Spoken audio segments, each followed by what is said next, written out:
Le récit patient. Le récit patient. C'est quoi? C'est le recueil de l'expérience d'un patient après la survenue d'un événement indésirable associé aux soins.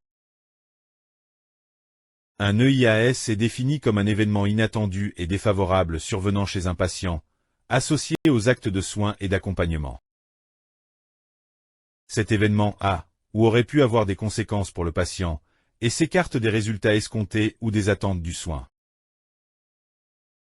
Un prérequis au récit patient est bien sûr l'annonce préalable du dommage associé aux soins au patient, telle qu'elle est prévue à l'article L 1142-4 du Code de la santé publique.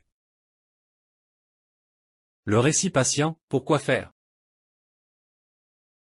L'analyse d'un EIAS doit permettre de comprendre ce qui s'est passé et d'éviter que cela se reproduise, ou d'en limiter les conséquences néfastes. Pour cela, il est nécessaire que tous les acteurs de la prise en charge puissent apporter leur témoignage. Le point de vue du patient est très souvent ignoré. Or, il occupe une position unique dans le processus de soins, il est le seul à participer à toutes les étapes. Sa vision est peut-être moins technique, mais elle peut apporter des éléments pour parfaire la chronologie des faits, et bien sûr, apporter des informations sur son vécu, son ressenti. L'absence de témoignage du patient n'empêche pas l'analyse approfondie des causes de l'EIAS, mais en disposer constitue une plus-value pour cette analyse. Les éléments rapportés par le patient seront présentés lors de la séance d'analyse. Cette vision est complémentaire à celle de l'équipe. Elle permet de rendre le patient acteur de sa prise en charge et de proposer des actions d'amélioration centrées sur les besoins des patients. Le récit patient. Quand? La séance d'analyse approfondie des causes de l'EIAS a lieu le plus souvent entre 2 semaines et 2 mois après la survenue de l'EIAS. Le recueil du récit patient est à réaliser avant cette analyse. Il peut être réalisé alors que le patient est encore hospitalisé, ou après sa sortie.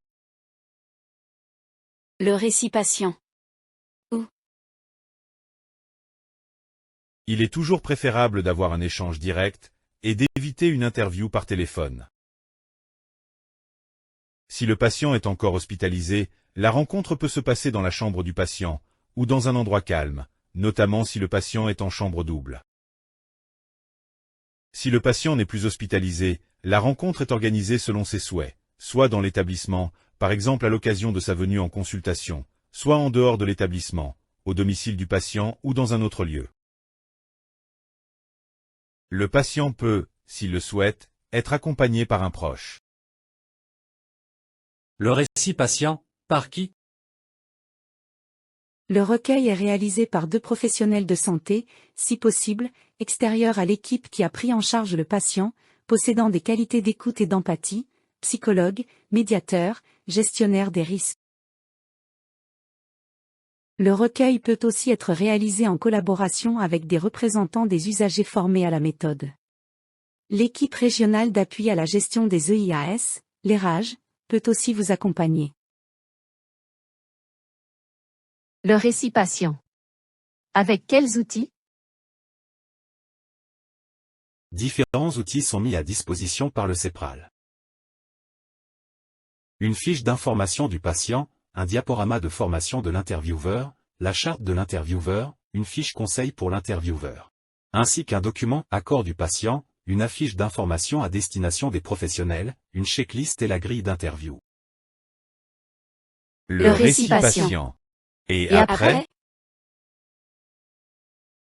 Le ressenti du patient et ses éventuelles propositions d'amélioration sont présentés lors de la réunion d'analyse approfondie des causes avec les professionnels.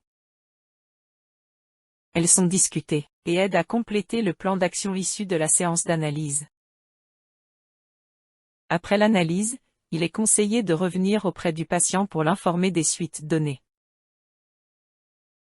Ce retour peut être réalisé par l'intermédiaire d'un courrier, qui présente les actions mises en œuvre suite à l'analyse de l'événement indésirable.